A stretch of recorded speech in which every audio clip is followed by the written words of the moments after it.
আসসালামু আলাইকুম ওয়া রাহমাতুল্লাহি ওয়া বারাকাতুহু।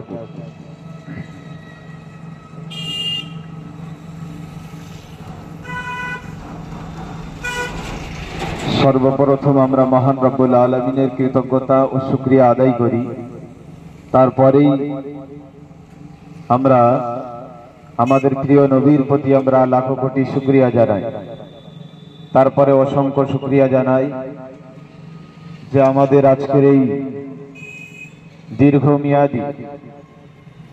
দীর্ঘমেয়াদী আমাদের এই ধর্ণা মঞ্চের যিনি পৃষ্ঠপোষক, যিনি পরিচালক, জনাব পীরজাদা খোবাইব আমিন ভাইজান, সেই সাথে সাথে আরো দরবারের হুজুরদের কৃতজ্ঞতা আমি প্রকাশ রাখছি। সেই সাথে সাথে বিশেষ করে জানার অবদানে আজকের এই বসিরহাটবাসী সকলেই আনন্দের মধ্যে বলুন আর ভালোবাসার মধ্যে বলুন, প্রত্যেকটা মানুষের হৃদয়ে এই বসিরহাটের নাম স্থান পেয়েছেন। সেই আল্লামাহীন হুজুর আল্লামা হুজুরের জানাই আন্তরিক সালাম ও মোবারকবাদ। মনে রাখবেন, আজকের আমি সুদূর সেই আপনার হাসনাবাদ একেবারে পল্লী গ্রাম থেকে আমি আপনাদের মাঝে এসেছি। শুধু ভালোবাসার দিকে তাকিয়ে নয়, যে নৈতিক একটি দায়িত্ব ও কর্তব্য ওলামা সম্প্রদায়ের মানুষদের থাকা দরকার, সেই ব্যক্তি হিসাবেই, একজন দিনের দায়ী হিসাবেই আমি আপনাদের মাঝে এসেছি। এখান থেকে আমি আমার ভারতবর্ষের প্রধানমন্ত্রী সহ যে সমস্ত নেতৃত্ববৃন্দ আছেন তাদের পর্যন্ত আমার এই ছোট্ট হৃদয়ের আশা আর আমার এই অন্তরের ব্যথা আমি তাদেরকে জানানোর জন্য আজকের এই আরাফ ফাউন্ডেশনের পীরজাদা খোবাইব আমিন ভাইজানের ডাকে আমি সাড়া দিয়েছি। মনে রাখবেন, আমরা ভারতবর্ষের বিভিন্ন রাজ্যে আমরা মুসলমানেরা বসবাস করি। বিশেষ করে আমাদের এই ওয়েস্ট বেঙ্গল তথা পশ্চিমবঙ্গে আমরা প্রায় 3.5 কোটি মুসলমান আমরা বসবাস করি। আমরা মুসলমান জাতি, আমরা এই পশ্চিমবাংলায় জনসংখ্যার নিরিখে আমরা 31% আমরা মুসলমান। আমরা এই ভারতবর্ষের এই পশ্চিমবাংলার জমিনে ভোট দেওয়ার ক্ষেত্রে আমরা 40% মুসলমান, অর্থাৎ ভোটের সময়ও আমরা হাজিরা দিই 40% মুসলমান, সেখানে আমাদের সমর্থন থাকে। তথা আমাদের এই পশ্চিমবাংলার জমিনে প্রায় কম বেশি 3500 বলুন আর 800-র অধিক গ্রাম রয়েছে। তথা আমাদের এই পশ্চিমবাংলার জমিনে প্রায় 5000 নয় 1 লক্ষের অধিক মসজিদ, মাদ্রাসা, দ্বীনি খানকা, কবরস্থান 1 লক্ষের অধিক রয়েছে। আর আমাদের এই মসজিদ বলুন, কবরস্থান বলুন আর খানকা বলুন আর কবরস্থান বলুন, এসবগুলো আজকের যে সমস্ত মানুষদের নজরে পড়েছে তারা হলো আমাদের এই ভারতবর্ষের খুব সুনামধন্য ব্যক্তিবর্গ, যাদের মিনিটে নয় প্রতিটা সেকেন্ডে মুসলিম বিদ্বেষী যাদের অন্তরের মধ্যে গাথা। আজ আমি তাদেরকে এখান থেকে আমি তাদের পরিচয় তুলে ধরতে চাই। যে ভারতবর্ষের জমিন যখন স্বাধীন করা হয়েছিল তখন আপনি কোথায় ছিলেন? যে শুভেন্দু অধিকারী নিজে যখন তৃণমূল কংগ্রেসের নেতৃত্ব ছিলেন, সেই শুভেন্দু অধিকারী সেই সময় নিজে মুখে, এখনো অনলাইনে তার ভিডিও পাওয়া যায়, সে নিজে মুখে স্বীকার করে বলেছিল যে আমি শুভেন্দু অধিকারী আমি আজকে বলছি যে ভারতবর্ষ যখন স্বাধীন করা হয়েছিল সেই সময় সর্বপ্রথম এই স্বাধীনতা সংগ্রামের যারা সূচনা করেছিলেন সেই সূচনা তৈরি হয়েছিল ভারতবর্ষের ইউপি রাজ্যের দেওবন্দ মাদ্রাসা থেকে শুরু হয়েছিল। আপনারা সকলে ইতিহাস পড়ে নেন। আজকের সেই শুভেন্দু অধিকারী সে কিনা বলে মুসলমানদের কোনো অবদান নাই, অমিত শাহ বলে মুসলমানদের কোনো অবদান নাই, সেই সঙ্গে সঙ্গে আমাদের সরকার তিনিও বলেন মুসলমানদের কোনো অবদান নাই। আমি সকলকে উপলক্ষ করে যাদের চোখ আজকের মুসলমানদের থেকে সরে বেদিনদের খাতায় গিয়ে পড়েছে, যাদের চোখ নিজেদের গোষ্ঠীর মধ্যে রয়ে গেছে সীমাবদ্ধ, যাদের সিনা নিজেদের জমির মধ্যে রয়েছে, পাশের জমির কোনো খবর রাখে নাই, সেই সমস্ত আমি ব্যক্তিবর্গকে লক্ষ্য করে আমি বলতে চাই আপনারা 1957 সালের পূর্বে আপনাদের কি অবদান ছিল? 1647 খ্রিস্টাব্দ থেকে শুরু করে দীর্ঘ 100 বছর ধরে আমরা মুসলিম জাতি লড়াই করেছিলাম। 100 বছর লড়াই করার পরে তারপরে হিন্দুরা পাশে এসে দাঁড়িয়েছিল, তারপরে শিখেরা পাশে এসে দাঁড়িয়েছিল, তারপরে বৌদ্ধ ধর্মের মানুষেরা তারা পাশে এসে দাঁড়িয়েছিল। মুসলমান জাতি সর্বপ্রথম এ ভারতবর্ষের মাটিকে রক্ষা করার জন্য 1 বছর নয় 2 বছর নয় টানা 100 বছর ধরে লড়াই করার পরে হিন্দুদের ঘুম ভেঙেছিল। মুসলমান জাতির এই লড়াইয়ের পরে আপনার বৌদ্ধ ধর্মের ভাইদের ঘুম ভেঙেছিল। এমনি ভাবে মুসলমানদের এই 100 বছর লড়াই করার পরে খ্রিস্টান ধর্ম অবলম্বী মানুষদের ঘুম ভেঙেছিল। আজকের তারা বলে কিনা মুসলমানদের কোনো অবদান নাই, শুধু কাজী নজরুল ইসলামের কথা ইতিহাসের কথা থেকে মোছা যাবে না, তাই আপনারা এখনো মুছতে পারেন নাই। তাছাড়া আপনারা আশফাকুল্লাহ খান তার নামটাকে আপনারা মুছে দিয়েছেন, হুসাইন আহমদ মাদানী রহমাতুল্লাহ আলাইহির নাম ইতিহাসের পাতা থেকে আপনারা মুছিয়ে দিয়েছেন। শুধু তাই নয়, বর্ধমান জেলার মাওলানা গোলাম আহমদ মুর্তজা সাহেবের চেপে রাখা ইতিহাস যখন সমাজের মাঝে যখন প্রত্যেকটা মানুষের হাতে তুলে দেওয়া হয়েছিল, সেই সময় এই নরঘাতক এই বিশ্বাসঘাতক সংবিধান বিরোধী ব্যক্তিবর্গ বলেছিল এই ইতিহাসের বই প্রকাশ করা যাবে না। আপনারা সেই ইতিহাসের বইটাকে আপনারা অ্যাটাক করে বন্ধ করেছিলেন। ওহে মুসলমানেরা, আজকের আমি আপনি মসজিদের মধ্যে গিয়ে, আমি আপনি শুধু এসির মধ্যে গিয়ে, আমি আপনি শুধু রবকে ডাকি, না না বলে রেখে দেবেন। আমার আপনার কাজ শুধু এতটুকু নয়, নবী মুহাম্মদুর রাসূলুল্লাহ সাল্লাল্লাহু আলাইহি ওয়াসাল্লাম নবী আমার যখন যুদ্ধে যেতেন তখন তিনি সাহাবাদেরকে পরিশিক্ষণ দিতেন। তিনি বলতেন কে সেনাপতির দায়িত্ব পালন করবে, কাকে সেনাপতির দায়িত্ব দেওয়া হবে, তিনি সকলকে সিলেক্টেড করে দিতেন। আজকের আমরা মুসলমান, আমরা একে অপরের শত্রুতা হয়ে দাঁড়িয়েছি। আজকের আমাদের ভারতবর্ষের জমিনে প্রায় 1 লক্ষের অধিক মাদ্রাসা রয়েছে, বেদিনদের চোখে পড়েছে, বিছানা ধরে টান দিচ্ছে। আপনার কবরস্থানে আমার আপনার পিতা মাতা শুয়ে রয়েছে, আমার আপনার ওলিয়া উলিয়ায়ে কেরামগণরা কবরস্থানে শুয়ে রয়েছে, তাদের কবরগুলো শ্মশানে পরিণত করে দেবে এই পরিকল্পনা যে সমস্ত ব্যক্তিবর্গরা করছেন। মনে রাখবেন আমরা মুসলমান জাতি, আমরা সেই মুসলমান জাতি নবী আদম আলাইহিস সালাতু ওয়াস সালাম থেকে নিয়ে এ পর্যন্ত নয়, কিয়ামত পর্যন্ত আমরা হলাম সেই মুসলমান জাতি যে মুসলমান জাতি শুধুমাত্র মসজিদে গিয়ে মাথা নত করে। পৃথিবীর কোন ব্যক্তি, আপনি চিফ মিনিস্টার হন না কেন, আপনি প্রধানমন্ত্রী হতে পারেন, আপনি স্বরাষ্ট্রমন্ত্রী হতে পারেন, আপনি যত বড়ই নেতা হতে পারেন না কেন, আমার কোরআনের বিরুদ্ধে যখন আপনি আগুন তুলবেন, আমার হাদিসের বিরুদ্ধে যখন আপনি যাবেন, আমার সংবিধান আমাকে অধিকার দিয়েছে ভারতবর্ষের জমিনে সুন্দরভাবে বসবাস করার। আপনি যখন এই ভারতবর্ষের সংবিধানকে চুল পরিমাণ কলুষিত করতে চাইবে, আমাদের পূর্বপুরুষগণ শিখে গিয়েছেন, তারা 100 বছর ধরে লড়াই করেছে। আর আমরা আমাদের সন্তানদেরকে শুধু নয়, আমরা যদি বেঁচে থাকি আমাদের নাতিদেরকে তাদেরকে বলে যাব আমরা আমাদের জীবদ্দশায় এই বাবরি মসজিদকে আমরা রক্ষা করতে পারি নাই। আমরা আমাদের জীবদ্দশায় আমরা 3 তালাকের বিলটাকে রক্ষা করতে পারি নাই। আমরা লড়াই করে গেছি। আমরা আমাদের শরীরে রক্ত থাকা সত্ত্বেও, আমাদের শরীরে রক্ত যতদিন ছিল ততদিন ধরে আমরা এইরকম ধন্না মঞ্চ এখান থেকে আমরা লড়াই করে গেছি।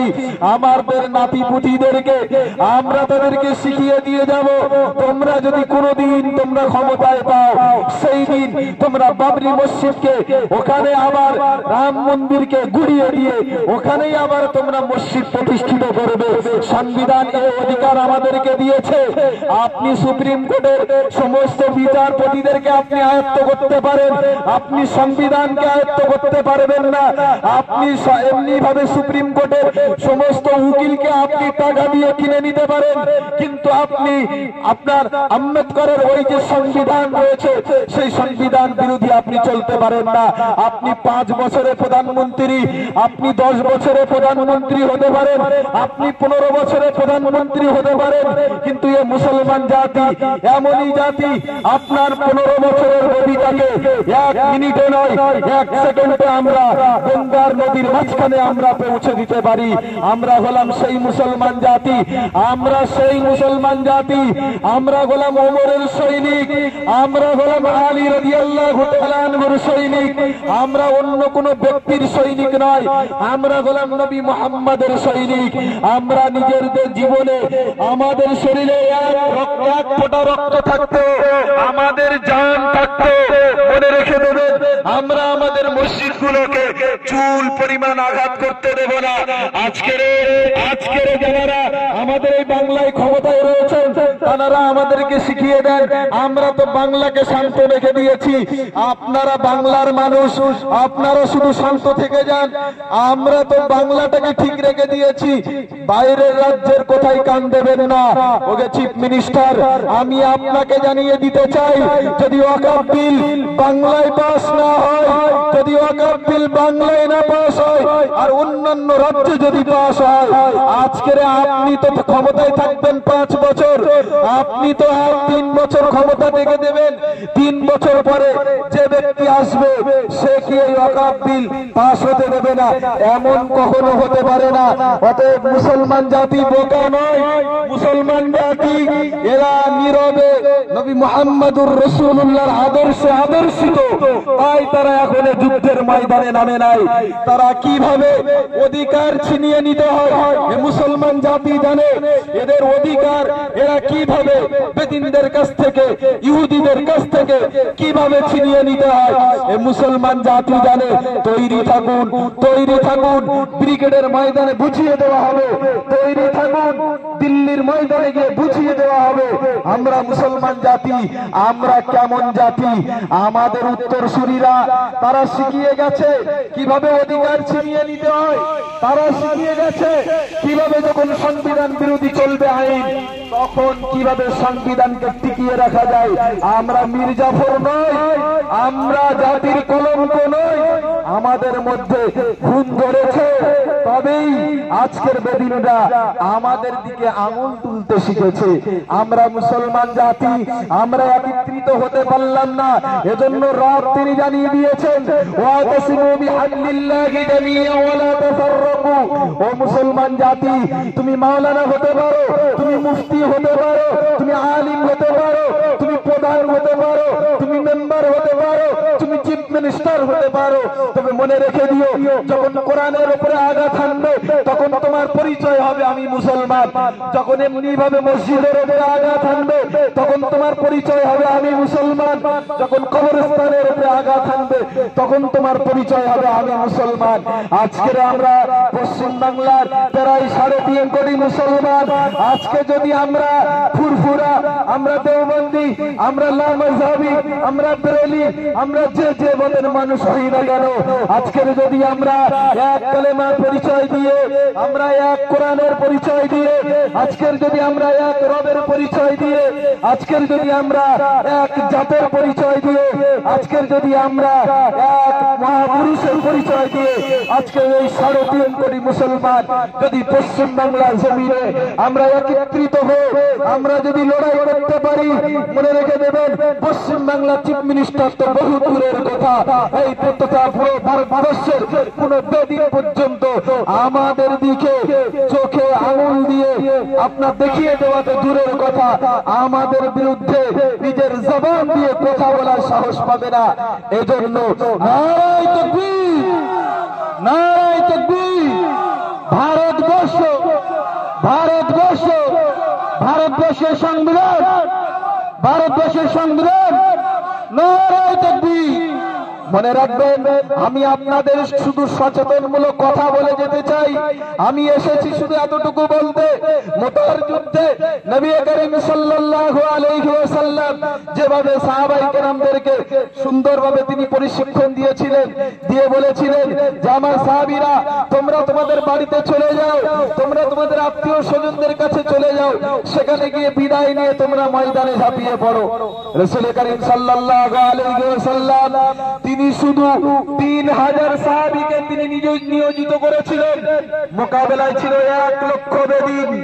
যে সমস্ত ভাই বন্ধুরা আমার এই কথার আওয়াজ শুনছেন, আপনারা মনে রেখে দেবেন, আমাদের সাহাবীরা তারা এমনি ভাবে 3000 সৈন্য নিয়ে 1 লক্ষ মানুষের বিরুদ্ধে তারা লড়াই করেছিল, আর 1 লক্ষ মানুষের বিরুদ্ধে তারা লড়াই করেছিল।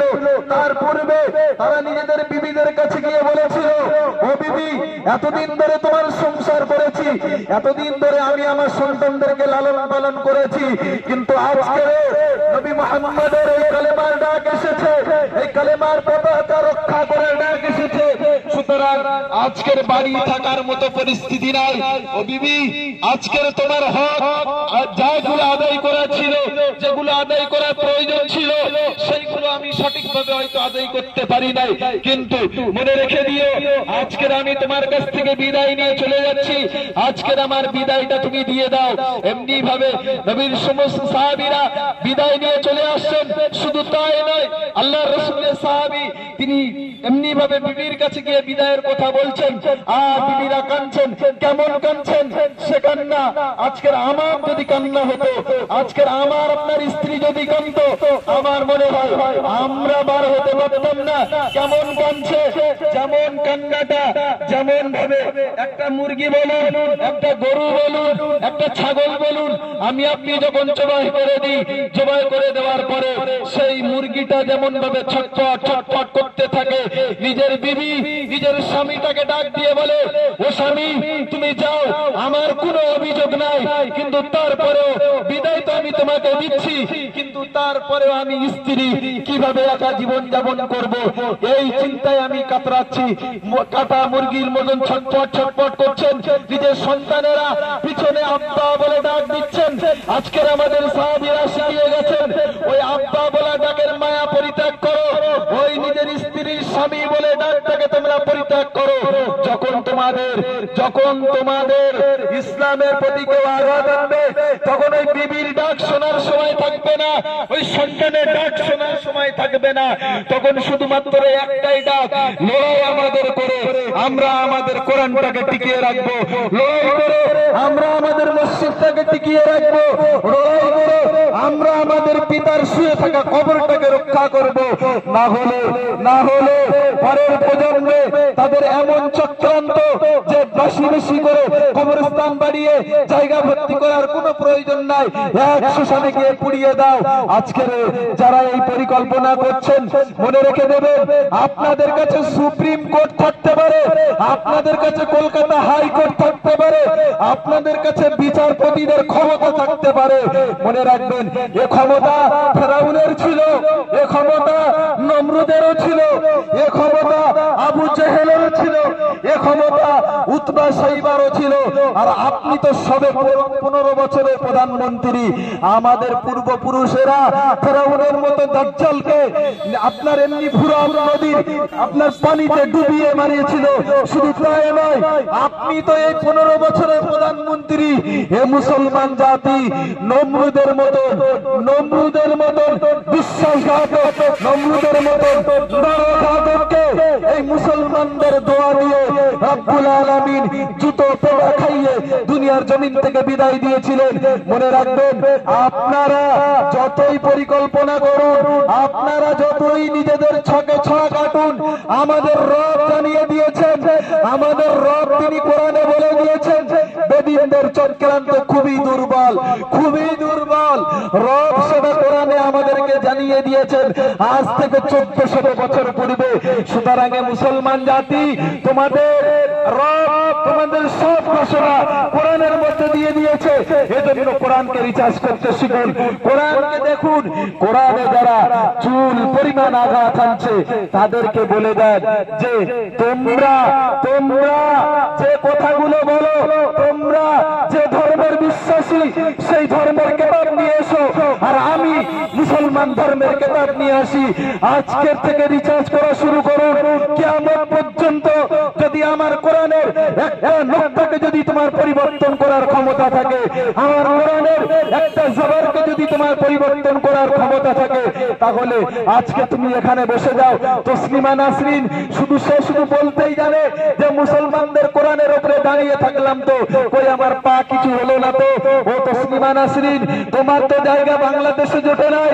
তুমি মনে করেছো ভারতবর্ষের জমিনে এসে আজকে নরেন্দ্র মোদীর নেতৃত্বে আজকের আমি এখানে রেহাই পেয়েছি। আমরা জানি, গুগলে সার্চ করে দেখে নেন আজকের ভারতবর্ষ কতটা নিচু জায়গায় পৌঁছে গেছে। এই সমস্ত নরঘাতক, এই সমস্ত বিশ্বাসঘাতক, এই সমস্ত বেহায়া, এই সমস্ত নির্লজ্জ মহিলাদের জন্য। এই সমস্ত নির্লজ্জ মহিলারা এরা আপনার পৃথিবীর অন্য কোন দেশে আশ্রয় পায় না।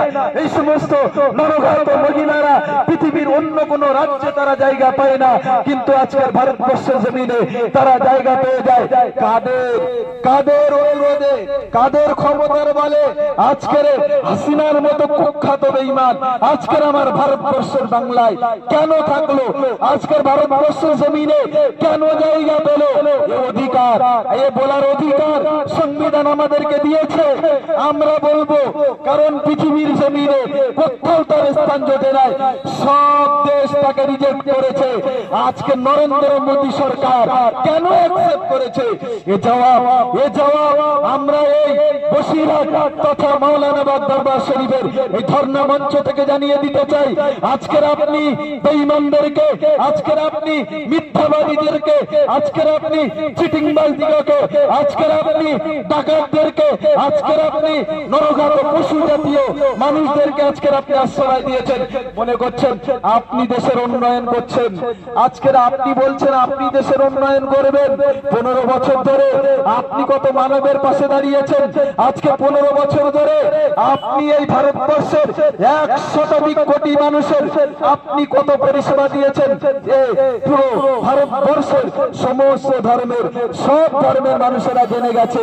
আমি এখান থেকে বলে দিতে চাই, এখান থেকে একটাই কথা জানিয়ে দিতে চাই যে শুধুমাত্র আপনার মুসলমানদের হয়ে প্রতিবাদ করছি তা নয়, আমি সব ধর্মের মানুষদেরকে সম্মান জানিয়ে বলতে চাই, বাবা আম্বেদকরের সংবিধান লড়াই করতে হবে। নাহলে মনে রেখে দেন, এক দেশ এক আইন যদি একবার এই মোদী সরকার চালু করতে পারে, তাহলে মনে রেখে দেবেন শুধু মুসলমান জাতি নিপীড়িত, নির্যাতিত, লাঞ্ছিত, বঞ্চিত, অপমানিত হবে তা নয়, প্রত্যেকটা সম্প্রদায়ের মানুষেরা তারা প্রত্যেকেই ক্ষতিগ্রস্ত হবে যদি এক দেশ এক আইন হয়। আপনি আরএসএস এর দালাল হতে পারেন, আপনি নিচু জাতের হিন্দু হতে পারেন, আপনি অশিক্ষিত মূর্খ আপনি হিন্দু হতে পারেন। যারা শিক্ষিত তাদের কাছে গিয়ে জিজ্ঞাসা করে দেখুন, সত্যিকারের অর্থে আজকের বর্তমান বর্তমানের প্রধানমন্ত্রী আমাদের জন্য কল্যাণকর না ক্ষতিকারক? সত্যিকার অর্থে আজকের আমরা যাদেরকে আসনে বসিয়েছি এরা আমাদের জন্য কল্যাণকর নাকি ক্ষতিকারক, নাকি সিগারেটের মতো যখন যারা সিগারেট খায়, যারা তামাক জাতীয় দ্রব্য জিনিস খায়, তারা আস্তে আস্তে ক্যান্সারের মধ্যে আক্রান্ত হয়।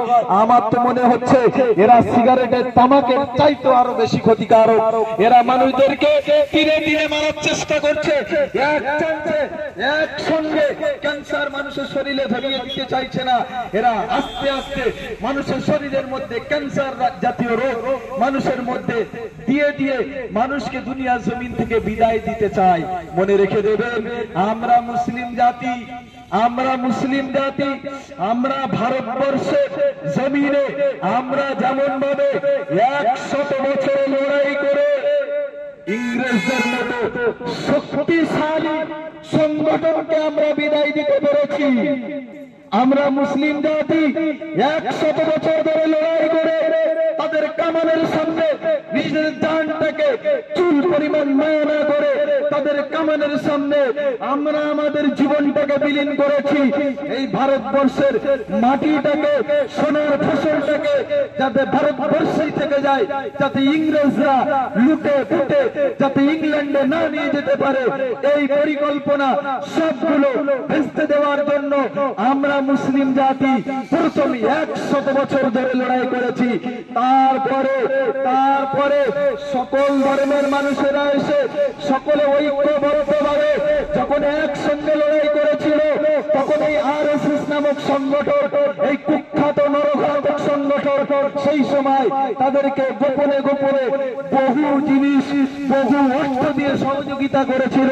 অতএব আমি অন্যান্য ধর্মাবলম্বী মানুষদেরকে বলবো, আপনি রাত্রের বেলা ঘরেতে যাবেন, রাত্রের বেলা ঘরেতে গিয়ে বালিশে যখন মাথাটা রাখবেন তখন ভেবে দেখবেন আপনি সকালবেলা উঠে মন্দিরে পুজো দিলেন, মন্দিরে পুজো দিয়ে আপনি যে কাজগুলো করছেন সেই কাজগুলো সঠিক না বেঠিক? কোন ধর্ম কোনদিন কাউকে শেখায় না যে আমার ধর্মের স্লোগান, আমার ধর্মের স্লোগান অন্য কোন ব্যক্তিকে জোর করে বলাও। কোন ধর্ম কোনদিন কাউকে শেখায় না। আজকে শুভেন্দু অধিকারী কিছু আপনার চাটুকারিতা, কিছু নিজের চাটা গোলামদেরকে নিয়ে পিছনে কুকুরের মতন সবসময় লাগিয়ে রেখে দিয়েছে, আর নরেন্দ্র মোদীর সম্পদগুলো টুক টুক টুক টুক করে খাওয়ার চিন্তা ভাবনা তোরা করছে আর মানুষের মাঝে ছড়িয়ে দিচ্ছে। হিন্দু তোমরা এক হও, মনে করে রেখে দেন, হিন্দু তোমরা এক হও। এই হিন্দু জাতিদেরকে আমি লক্ষ্য করে বলতে চাই, যারা প্রকৃত পক্ষে ভারতবর্ষকে ভালোবাসেন, যারা প্রকৃত পক্ষে আপনার ক্ষুদিরাম বসুকে ভালোবাসেন, যারা প্রকৃত পক্ষে রবি ঠাকুরকে ভালোবাসেন, আমি তাদেরকে বলতে চাই আপনার চরিত্র হওয়া দরকার ছিল রবি ঠাকুরের যে চরিত্র ছিল, আপনার চরিত্র রবি ঠাকুরের চরিত্র হওয়া দরকার ছিল। আপনার চরিত্র তো ক্ষুদিরাম বসুর চরিত্র হওয়ার দরকার ছিল। আপনার চরিত্র মির্জাফরের মতো কেন? আপনার চরিত্র শুভেন্দু অধিকারীর মতো কেন? আপনার চরিত্র আরএসএস এর মতো কেন? আপনার চরিত্র এমনি ভাবে ইংরেজদের মতো কেন? এটা আপনার ভাবা দরকার।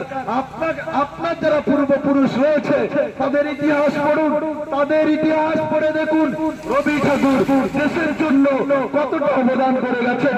ঠিক তদরূপ ভাবে ক্ষুদিরাম বসু নিজের মার মায়া করে নাই, নিজের পিতার মায়া করে নাই, নিজের বিবির মায়া করে নাই, নিজের জীবনটাকে ফাঁসির মঞ্চে ঝুলিয়েছিলেন এই ভারতবর্ষের মাটিটাকে বজায় রাখার জন্য, ভারতবর্ষের সম্পদটাকে রক্ষা করার জন্য ক্ষুদিরাম বসু নিজের জীবনটাকে বিলীন করে দিয়েছিলেন। আর আজকের অন্যান্য দেশের সম্পদ আমার দেশের তুলনায় অনেক গুণ ঊর্ধ্বে যাচ্ছে, আর আমার দেশের সম্পদ অন্যান্য দেশের তুলনায় নিচে নেমে যাচ্ছে। বোঝা গেল বন্ধু, আজকের একটুখানি ভেবে রেখে দেন, ক্ষমতায় আসার সঙ্গে সঙ্গে আমাদের যখন নোটবন্দি করেছিল তখন শুধু মুসলিম জাতি বিপদে পড়ে নাই, তখন শুধুমাত্র হিন্দু জাতি এমনি ভাবে বিপদে পড়ে নাই। নোট যখন বন্দি করেছিল তখন ফকির থেকে শুরু করে নিয়ে নিয়ে মুচি থেকে শুরু করে নিয়ে সব শ্রেণীর মানুষেরা তারা ব্যাংকে লাইন দিয়ে তারা সেই কষ্টটাকে পার করে দিয়েছে।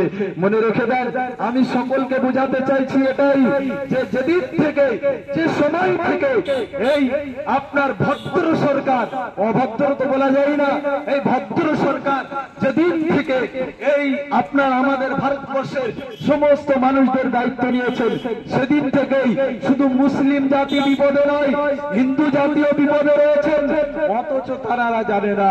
কারণ এটা হলো আরএসএস দের চক্রান্ত।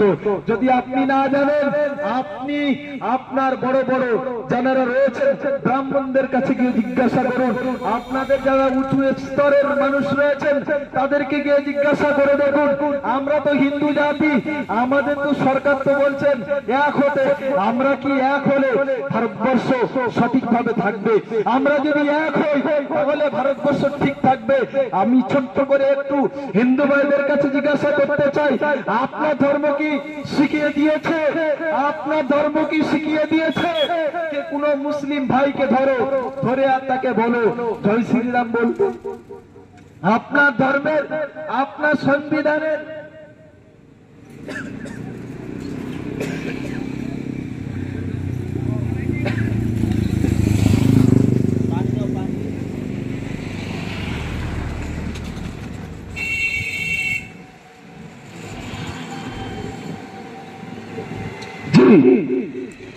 যে কথা বলছিলাম, আপনারা একটুখানি ভেবে দেখেন, আজকের আপনার ধর্ম শিখিয়ে দেয় যে খবরদার কারোর উপরে জুলুম করবে না, অর্থাৎ কারোর উপরে অত্যাচার করবে না।